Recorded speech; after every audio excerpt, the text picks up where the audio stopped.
Kovai VGM மருத்துவமனை endoscopy மூலம் உலகின் 3வது பெரிய மற்றும் இந்தியாவின் மிக பெரும் பாலிப் கட்டியை அகற்றி சாதனை. விஜிஎம் மருத்துவமனை வயிற்றுக் குழாயின் எண்டோஸ்கோபி முறையில் ஒரு முக்கியமான சாதனையை பெருமையுடன் இன்று அறிவித்தது. ஒரு 29 வயது பெண் நோயாளியின் குறுக்கு குடல் பகுதியில் இருந்த 8 சென்டிமீட்டர் அளவிலான பாலிப் கட்டி ஒன்றை வெற்றிகரமாக எண்டோஸ்கோபி முறையில் அகற்றியது. இந்த சிகிச்சை பாரம்பரியமான ரைட் ஹெமிகோலெக்டமி அறுவை சிகிச்சையை தவிர்த்துவிட்டு விஜிஎம் மருத்துவமனை நவீன மற்றும் குறைந்த தலையீட்டு போக்குகளுக்கு ஏற்பளிக்கும் முழுமையான உறுதிப்பாட்டை காட்டுகிறது. குடலுக்குள் உள்ள உள்பரப்பில் வளரக்கூடிய பாலிப்கள் வயதிற்கேற்ப அதிகரிக்கின்றன. 50 வயதிற்குள் சுமார் 25 முதல் 30% நபர்களுக்கு பாலிப் கட்டிகள் உருவாகக்கூடும். பாலிப் உருவாக முக்கிய காரணிகள் மரபணு காரணிகள், உணவு பழக்கங்கள், வாழ்க்கை முறை மற்றும் நீண்டகால அலர்ஜி. பல பாலிப்கள் தீய தன்மைகள் இல்லாதவை என்றாலும் சில வகைகள் காலப்போக்கில் குடல் புற்றுநோயாக மாறக்கூடியவையாக இருக்கின்றன. உலகளவில் எண்டோஸ்கோபி மூலம் அகற்றப்பட்ட மிகப்பெரிய குடல் பாலிப் என்பது சீனாவில் 18 சென்டிமீட்டர் நீளமுடைய ஹமாட்டோமட்டஸ் பாலிப் ஆகும். இது 47 வயதுடைய ஆண் நோயாளி உடலிலிருந்து EFTR எனும் முறையை பயன்படுத்தி அகற்றப்பட்டது. இரண்டாவது பெரிய பாலிப் 9.5 சென்டிமீட்டர் அளவில் சீனாவில் அகற்றப்பட்டது. இந்நிலையில் 29 வயது இளம்பெண் ஒருவர் வயிற்று வலி, வாந்தி, இரத்த குறைவு மற்றும் கடந்த ஒரு மாதத்தில் 10 கிலோ எடை இழப்பு ஆகியவற்றுடன் கோவை விஜிஎம் மருத்துவமனைக்கு வந்தார். CT ஸ்கேன் மூலம் 8 சென்டிமீட்டர் x 5.2 சென்டிமீட்டர் அளவிலான பாலிப் குறுக்கு குடலில் இருப்பது கண்டுபிடிக்கப்பட்டது. வழக்கமாக இத்தகைய பெரிய பாலிப்களை அகற்ற அறுவை சிகிச்சை தேவைப்படும். ஆனால் விஜிஎம் மருத்துவமனையின் எண்டோஸ்கோபி குழு தலைவர் டாக்டர் வாம்சி மூர்த்தி மற்றும் அவருடன் doctor Madhura Prasad Suman, doctor BG மோகன் பிரசாத் ஆகியோர் இணைந்து 3 மணி நேரம் பணி செய்து பாலிப்பை முழுமையாக அகற்றி நோயாளியின் குடலை பாதுகாத்து விரைவில் மீண்டு வர உதவினர். இச்செயல்முறை பெரிய பாலிப்களையும் அறுவை சிகிச்சையின்றி எண்டோஸ்கோபி மூலம் வெற்றிகரமாக அகற்றலாம் என்பதை எடுத்து காட்டுகிறது.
கோயம்புத்தூர் விஜிஎம் மருத்துவமனையில ஒரு சாதனை படைச்சிருக்கோம். 29 வயது நிரம்பிய ஒரு பெண்மணி சாப்பிட முடியாம வாமிட்டிங்கோட, வயிற்று வலியோட, ரத்தம் குறைபாடோட வந்தாங்க. அப்பதான் நாங்க வந்து சிடி ஸ்கேன்ல கண்டுபிடிச்சோம், ஒரு மிகப்பெரிய கட்டி இருக்கு பெருங்குடலோட திருப்பத்துல, ரைட் சைட்ல. ஸோ இது என்ன கட்டின்னு போய் பெருங்குடல் கொலனோஸ்கோப் பண்ணி பார்க்குறப்போ ஒரு பெரிய பாலிப். இது வந்து கேன்சரா மாறக்கூடிய கட்டி, அடினோமா. ஆனா மிக பெருசு. ஸோ இந்த ரைட் சைடு வந்து சென்டர் கோலன்ல இருந்து ரைட் கோலனுக்குள்ள ப்ரொஜெக்ட் ஆயிட்டு இருந்தது. அவ்வளவு பெரிய பெருங்குடல் கட்டிய நம்ம வந்து ஆப்ரேஷன்ல தான் எடுக்கணும். ஆப்ரேஷன் பண்ணணும்னா எங்க டீம்ல டாக்டர் கோகுல் கிருபாசங்கர் அவங்க சொன்னாங்க, என்டையர் வலது பெருங்குடல் முழுசும் கட் பண்ணி தான் எடுக்கணும், சிறுகுடலை கொண்டு வந்து அங்க சேர்த்தணும் அப்படின்னு. இவ்வளவு சின்ன வயசுல அவ்வளவு மேஜர் சர்ஜரி, இன்னும் இது கேன்சரா மாறாத கட்டிக்கு தேவையா அப்படிங்கிற ஒரு கேள்வி எழுந்த பொழுது நாங்கெல்லாம் டிசைட் பண்ணி டாக்டர் வம்சிமூர்த்தி அவர்கள், டாக்டர் மதுரா பிரசாத் சுமன் அவர்கள், நானு, அப்புறம் சர்ஜிக்கல் டீம் எல்லாம் உட்காந்து டிஸ்கஸ் பண்ணி we said ஓகே, பெருங்குடல் கொலனோஸ்கோபி மூலமாகவே இதை எடுக்கலாம் அப்படின்ட்டு கிட்டத்தட்ட 3 மணி நேரங்கள் போராடி அந்த கட்டியை முழுமையா பெருங்குடல் கொலனோஸ்கோபி வழியாவே வெளியே எடுத்துட்டோம். எடுத்து அதுக்கு வந்து கொலஜன் ஸ்ப்ரே பண்ணி அது ஹீலிங்க்கு வந்து already we started the process. அது பண்ண உடனே அடுத்த நாளே பேஷண்ட் அப்சல்யூட்லி நார்மல், வலி எதுவுமே இல்லை. ரொம்ப சந்தோஷம். அந்த பேஷண்ட்க்கு மிகப்பெரிய ஆப்ரேஷன் இல்லாம அந்த கட்டியை வந்து நாங்க ரிமூவ் பண்ணியிருக்கோம். அதுக்கப்புறம் தான் போய் பார்த்தோம், அந்த சைஸ் ஆஃப் த பாலிப் பார்த்தா 8.5 சென்டிமீட்டர் பை 5.5 சென்டிமீட்டர். இவ்வளவு பெரிய பாலிப் கட்டி யாராவது இதுக்கு முன்னால எடுத்திருக்காங்களா அப்படின்னு பார்க்க போய் அப்பதான் கண்டுபிடிச்சோம், சைனால வந்து 2 கட்டிகள் எடுத்திருக்காங்க, இதை கூட பெருசு. ஆனா உலகத்திலேயே வேற எந்த கண்ட்ரில இருந்தும் ரிப்போர்ட் ஆகல. இந்தியால இருந்தும் இதை கூட பெரிய கட்டி எடுத்ததா ரிப்போர்ட்டே ஆகல. ஸோ அதனால எங்களோட கிளைம் வந்து probably this is the 3rd largest in the world and also the first in India. So இது எதுக்கானா, சென்ற மாதம் வந்து கோலோரெக்டல் கேன்சர் அவேர்னஸ் மந்த். இன்னைக்கு பெருங்குடல் புற்றுநோய் இந்தியால வந்து அதிகமாயிட்டே வருது. கிட்டத்தட்ட 20% அதிகமாயிருக்கு ஒரு 10 ஆண்டுகள்ல. இதுக்கு வந்து இப்போ மலம் வந்து மாறி போறது, இல்லைன்னா மல துவாரத்து வழியா ரத்தம் வருது, இல்லாட்டா அனீமியா இருக்கிறது, ரத்த சோகை, இல்லைன்னா குடும்ப உறுப்பினர்களை யாருக்காவது பாலிப்ஸோ கேன்சரோ இருந்தா இவங்க எல்லாத்துக்கும் தேர் அட் ஹை ரிஸ்க். 45 வயசுக்கு மேல போனாலே பாலிப் உற்பத்தி ஆகிறதுக்கான வாய்ப்புகள் 20-30% அதிகரிக்கின்றது அப்படின்னு சொல்லியிருக்காங்க. அதனால யாருக்கெல்லாம் பிரச்சனை இருக்கோ ஆரம்ப நிலையிலேயே கண்டுபிடிச்சா பெருங்குடல் நோயையே தடுக்கலாம். ஸோ அந்த பெருங்குடலோட புற்றுநோயை தடுக்கலாம். ஸோ அதுல வந்து இந்த பாலிப் கட்டிகள் இருந்தா அதை அப்படி கொலனோஸ்கோப் வழியாவே எடுத்துறப்போ ஆப்ரேஷனே தேவையில்லாம முழுமையா அவர்களை குணப்படுத்த முடிகின்றது. 29 வயசு லேடிக்கு இது இருக்கு அப்படிங்கிறப்போ அது ஸ்டார்டிங் எப்போ இருந்துருக்கும்? ஏன்னா அவங்களுக்கு ஒரு 20 இல்லைன்னா 10 வருஷம் இது இமீடியட்டா இன்னைக்கு வந்து நாளைக்கு எதனால இது வந்துருக்குன்னா I will ask Dr. Vamshi to answer this question. Go ahead. No. This can be, to continue that question, sir, this can affect anyone. For example, colorectal carcinoma, ellarku hero Avengers lo Black Panther anu theriyuma, even he had this colonic malignancy, colorectal carcinoma, and we lost him 3 years back. And it can affect any young individual or anyone also. Now we are looking at it. It can happen because of genetic reasons or because of dietary changes. முன்னாடி எல்லாம் ஒரு 20 years back whatever diet which we are eating is completely different. இப்ப பார்த்தா we have changed a lot in our diet, and the food which we are eating, they are all very important.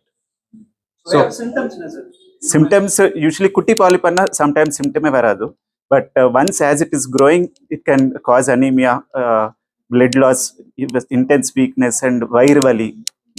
இவ்வளவு பெரிய polyp மாதிரி இருந்தா it can cause obstruction, diarrhea and also vomiting, இதெல்லாம் வரலாம். இந்த patient வரும்போது இது ரொம்ப பெருசு பாலிப் வரும்போது சிவியர் அப்டாமினல் பெயின், வயிறு வலி அண்ட் வாமிட்டிங்ல வந்திருக்காங்க இந்த பேஷண்ட்.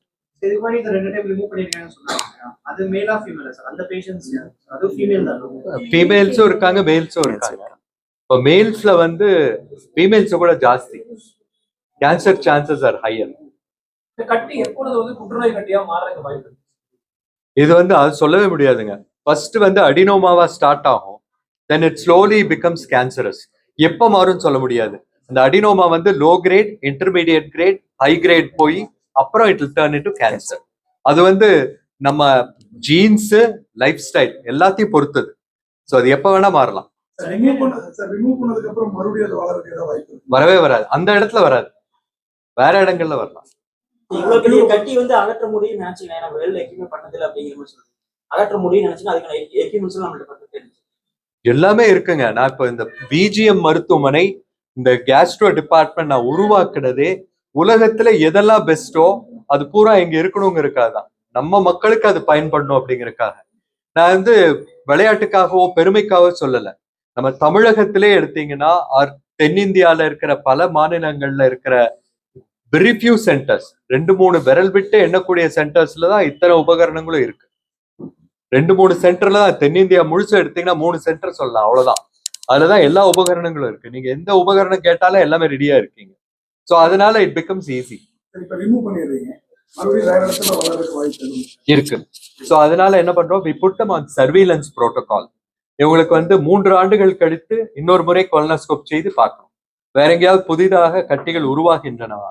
அப்படி இருந்தா சிறிதா இருக்கிறப்போ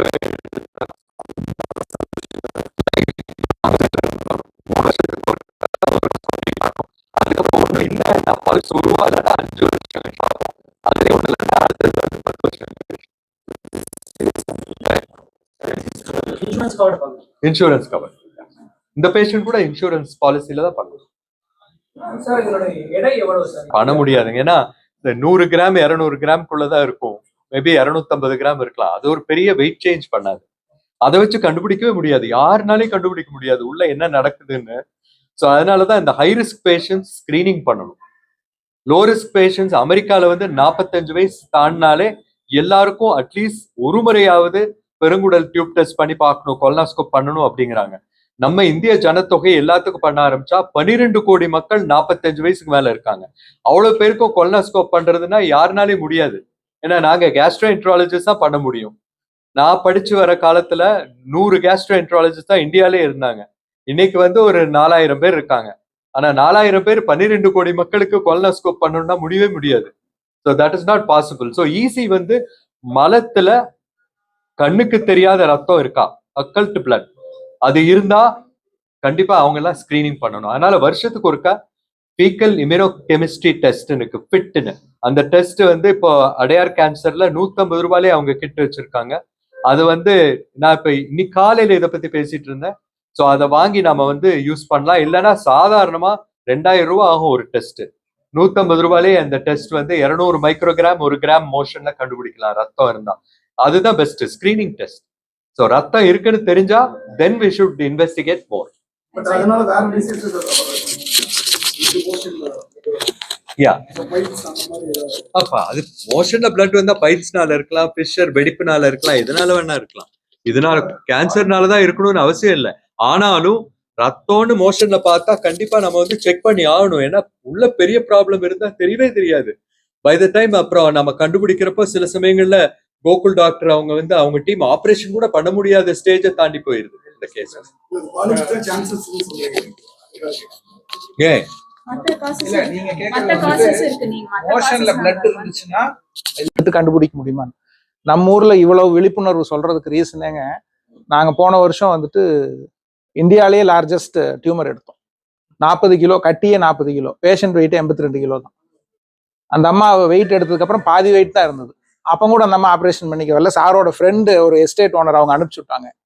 கட்டியோட வெயிட்டே 42 கிலோ. அப்போ கூட அவங்க வந்து சும்மா வயிறு எனக்கு பெருசா இருக்குன்னு நினைச்சேன்னு சொன்னாங்க. 42 கிலோ கட்டி வச்சுட்டு. ஸோ நம்ம ஊர்ல விழிப்புணர்வு ரொம்ப முக்கியம். திருப்பி திருப்பி இதெல்லாம் சொல்றதுக்கு ரீசன் எக்யூப்மெண்ட்ஸ் எல்லாம் இருக்குதுங்கிறது ஹாஸ்பிட்டல் சைடில் இருந்தாலும் விழிப்புணர்வு, ஒரு மோஷன் ஹேபிட்ஸ் மாறினா கட்டாயமா ஒரு பேசிக் 150 ரூபாயில பார்த்துக்கலாம். நீங்க வந்து ஒரு பெரிய மாஸ்டர் ஹெல்த் செக்அப் பண்ணி தான் பார்க்கணும்னு இல்லை. ஒரு 150 ரூபா டெஸ்ட்லயே நமக்கு அடுத்த டெஸ்ட்டுக்கு போகணுமான்னு தெரிஞ்சுக்கலாம்.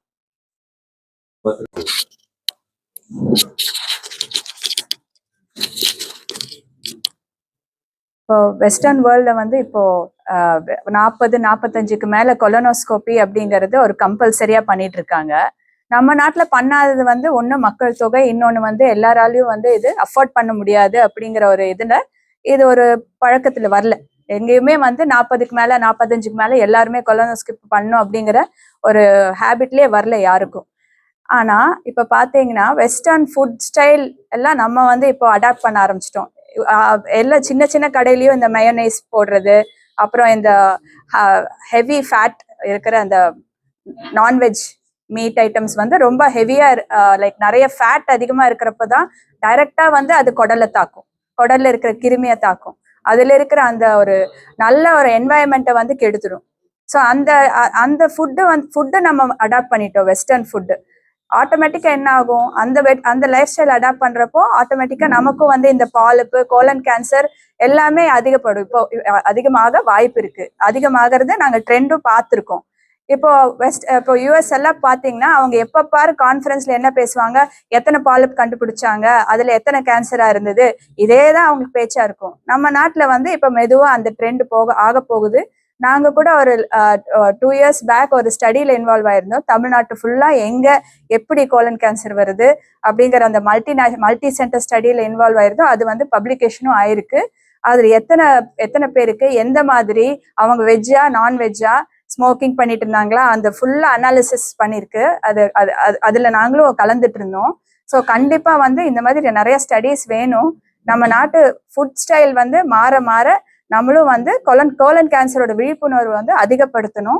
எல்லாரும் வந்து சின்ன சிம்டம்ஸ் இருந்தாலும் ஸ்கிரீனிங் அப்படிங்கிறது இப்ப எப்படி நம்ம வந்து பிரஸ்ட் கேன்சர், சர்வைக்கல் கேன்சர் அதெல்லாம் ரெகுலரா இப்போ ஸ்கிரீனிங் பண்ண ஆரம்பிச்சிட்டாங்க. இதையும் நம்ம வந்து பழக்கத்துக்கு கொலனோஸ்கோபி பண்ணலனாலும் ஸ்டூல் அக்கல் பிளட் பண்ணியே ஆகணும். above 40 நம்ம மாஸ்டர் ஹெல்த் செக்ல அதுவும் ஒரு ஸ்கிரீனிங் டெஸ்டா வரணும். கோயம்புத்தூர் place. Basically genetic. அதுக்கப்புறம் பாத்தீங்கன்னா நம்ம வந்து உணவு, அதுல அதிக இறைச்சி. இப்ப வந்து ஒரு அழகான ஒரு கருத்து பொதுமக்களுக்கு நீங்க தான் கொண்டு போய் சேர்த்தணும். இப்ப வந்து நம்ம பழைய சோறு இருக்கு இல்லைங்களா, அந்த பழைய சோறை ஊற வச்ச அந்த தண்ணி, அந்த சூப்பர் நேட்டன், அதுல எடுத்து இப்ப அமெரிக்க பல்கலைக்கழகத்துல ரிசர்ச் பண்ணி ரீசெண்டா இப்ப பப்ளிஷ் ஆயிருக்கு. அதுல இருக்கிற பாக்டீரியா பெருங்குடல் கேன்சரையே தடுக்கக்கூடிய பாக்டீரியா. ஸோ இப்ப நம்ம முன்னோர்கள் எடுத்த உணவு மாதிரி நாம சாப்பிட்டோம்னா நமக்கு பிரச்சனையே வராதுங்க. நைட்டு பழைய சோறு ஊற வச்ச மேல இருக்கிற தண்ணி கூட ஒரு 1/4 ஸ்பூன் 1/2 ஸ்பூன் வெந்தயம் கூட நீர்மோர் அதை எடுத்தீங்கன்னா சூப்பரா நல்ல பாக்டீரியா உருவாக்கி கொடுக்கும். இதெல்லாம் பாக்டீரியா, கெட்ட பாக்டீரியா இருக்கிறதுனாலதான் வருது. இதெல்லாம் நம்ம உணவு முறைகள், life style, sedentary life style, exercise பண்றதெல்லாம் எப்ப பார்த்தாலும் டிவி ஸ்கிரீனு இப்படி உட்காந்துட்டு இருக்கோம். நல்லா கண்டபடி சாப்பிடுறோம், நிறைய இறைச்சி சாப்பிடுறோம். இதனால வருதுதான் பேசிக்கா ஜெனட்டிக் ப்ரீடிஸ்போசிஷன். அது மேல இதெல்லாம் சேரும்போது என்விரான்மெண்டல் ஃபேக்டர்ஸ் சேரும்போது வரும். சார் அட்லீஸ்ட் 15-20% ஜெனட்டிக் ஃபேக்டர் இருக்கும். அதுக்கப்புறம் வந்து நம்ம வாழ்க்கை நடைமுறை, ரெகுலர் எக்ஸசைஸ், யோகா, அந்த மனசும் அமைதியா இருக்கணும். அப்ப கெட்ட பாக்டீரியாலாம் வளராதுங்க. நீங்க ஸ்ட்ரெஸ் ஜாஸ்தி இருந்தா குடல் பாக்டீரியா மாறுபடுதுன்னு கண்டுபிடிச்சிருக்காங்க. ஸோ அதனால நிறைய விஷயங்கள் எதுக்கு லைஃப் ஸ்டைல்